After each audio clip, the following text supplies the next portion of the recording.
ક્યાં ગયા હતા તમે? ઓફિસે ક્યાં જાય? સાચું બોલો. અરે પણ થયું છે શું એ તો મને કે. તમે મારાથી કંઈક છુપાવો છો. કાંઈ નથી છુપાવતો ભાઈ.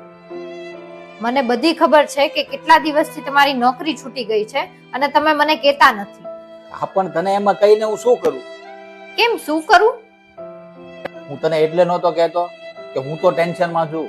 ઘરના ઈએમઆઈ, બાકી બધા ખર્ચા, છોકરાના સ્કૂલની ફી, આ બધું ટેન્શન તો હોય ને. તો હું તો એક ટેન્શન લઉં છું. તને શું કામ ટેન્શન આપું યાર? થઈ જશે થોડા દિવસમાં બધું સારું.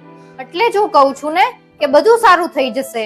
તમે જ કહેતા હતા ને કે હું રસોઈ બહુ સારી બનાવું છું, તો આપણે ટિફિન સર્વિસ ખોલી લેશું. મેં પાર્લરના પણ કોર્સ કરેલા છે, તો હું પાર્લર પણ ચલાવીશ. હું તારી સાથે લગ્ન કરીને લાવ્યો ને ત્યારે મેં તારા પપ્પાને કહ્યું હતું કે હું તને રાણીની જેમ રાખીશ. આખી જિંદગી અગર પતિ પત્નીને રાણીની જેમ રાખી શકે, તો આવા કપરા સમયમાં પત્ની પતિને રાજાની જેમ ન રાખી શકે? ઓકે ચાલ સારું.